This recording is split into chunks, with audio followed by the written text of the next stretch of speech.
Hi, my name is Amit. I'm a CAT trainer at MBAEC. We are a CAT training institute based in Patna. We are looking at this CISI question. कहता है question में the CI on a certain sum मतलब principal दिया हुआ नहीं है, certain sum at certain rate of interest. So interest rate is also not known. Certain rate of interest for the first and fourth year. First year और fourth year का interest दे रखा है कितना 4116 and 6144.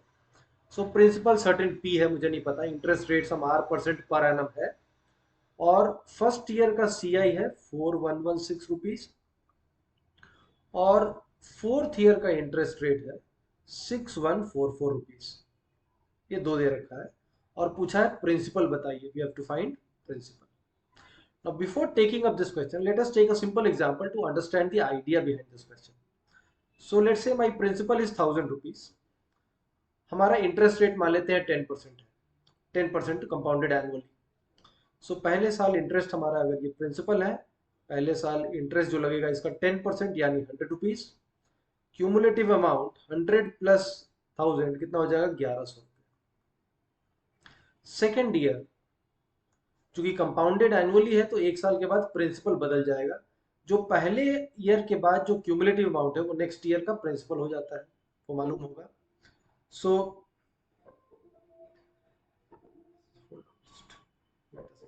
yeah, so this becomes 1100.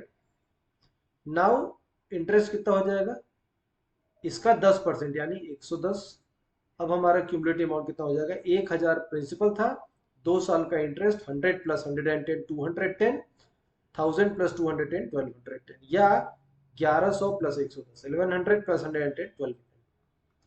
Third year क्या होगा 1210 हमारा principal हो जाएगा. अब इसका 10% यानी 121 लगेगा. 121 कहने का मतलब है तो हमारा जो प्रिंसिपल और क्यूमुलेटिव अमाउंट को ऐड कर दे तो कितना हो जाएगा 1331. या तो आप इन दोनों को ऐड करें या इन तीनों को ऐड करके 1000 में लगा दें. 3 साल का इंटरेस्ट ऐड कर दे प्रिंसिपल में तो ये सेम आ जाएगा 1331. तो इसी तरह से चलता रहेगा. This is how CI proceeds. 1331 becomes your principal for the fourth year. 133.1 becomes your interest for that year, and so if you add these two it will become 1464.1. So this is how it is proceeding. CI builds up like this across years. So see, if you carefully notice here, your principal has increased by 10%, right? Why? Because your interest rate was 10%. You have taken R as 10%. 10% से आपका cumulative amount पर 10% ये 100 इसमें add हो गया तो 1100 बन गया. तो अगले साल हमारा प्रिंसिपल 1100 हो गया यानी 10% बढ़ गया. फिर 1100 का 10% 110 आपने ऐड करके 1210 बना दिया और वो अगले साल का प्रिंसिपल हो गया. तो यहां से यहां में भी इंक्रीमेंट कितने का है 10%. तो हर साल इंक्रीमेंट कितना है प्रिंसिपल में 10%. तो बिकॉज प्रिंसिपल इंक्रीज कर रहा है 10% से, तो आप नोटिस कीजिए आपका इंटरेस्ट भी हर साल 10% से बढ़ रहा है. Every year your interest is getting increased by 10%. So this is the idea. जो हमारा इंटरेस्ट रेट होता है उसी रेट से हमारा इंटरेस्ट भी हर साल बढ़ता रहता है, राइट? सो 4116 है एट द फर्स्ट ईयर में, और मान लेते हैं कि इंटरेस्ट R% है.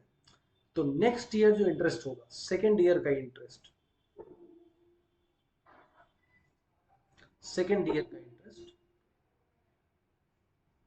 सुनो.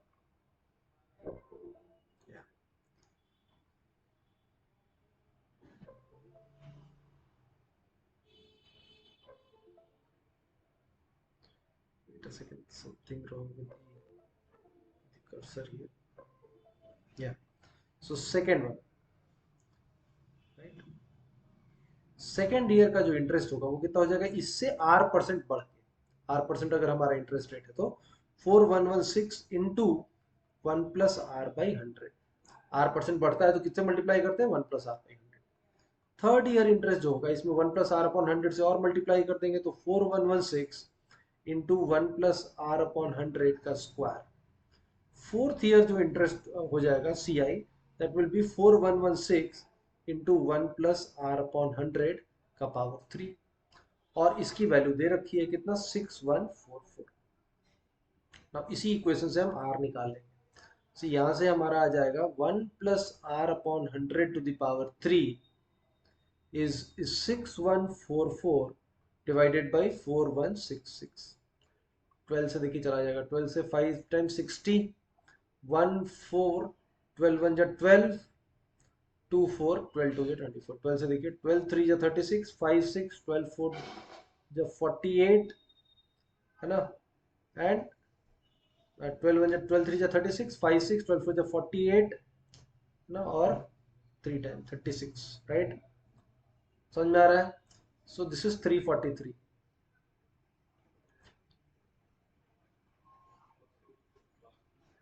नाउ 512 by 343 is 8 by 7 का क्यूब, राइट, 8 by 7 का क्यूब. सो यहां से हमें समझ में आ रहा है कि 1 plus R upon 100 is 8 by 7. So r by 100 is 1 by 7, right? r by 100 is 1 by 7. Wonderful. अब हमारा काम हो गया आसान. प्रिंसिपल अगर p है तो पहले साल का इंटरेस्ट कितना होता है? p into R by 100. CI for the first year. r percent of principal, p into R by 100. और ये दे रखा है 411 सॉरी, दिस इज 116, राइट, 4116. इसीलिए यहाँ पे 343 मैं सोच रहा था. सो यहाँ से आ गया p का वैल्यू 4116, r बाई 100 की वैल्यू कितनी है? 1 बाई 7. सो p आ गया कितना? 4116 इंटू 7. 112 कैरी 1, 7 प्लस 1 8, और यहाँ से हो गया 28. सो कितना आ गया? 28812. So my answer is 28812. So the idea which is working behind this question is that every जो हमारा इंटरेस्ट रेट होता है, अगर इंटरेस्ट हमारा r% है तो हर साल इंटरेस्ट कितने से बढ़ेगा? r% से बढ़ेगा. तो पहले साल अगर 13% है, अगले साल क्या होगा? That into 1 plus R by 100. फिर अगले साल क्या होगा? सेकेंड ईयर का interest into 1 plus R by 100. फिर क्या होगा next year? First third second year का interest into 1 plus R by 100 and so on. So this is how we will proceed and solve the question. I hope you have understood the idea behind the question. Thank you guys. Thank you for watching.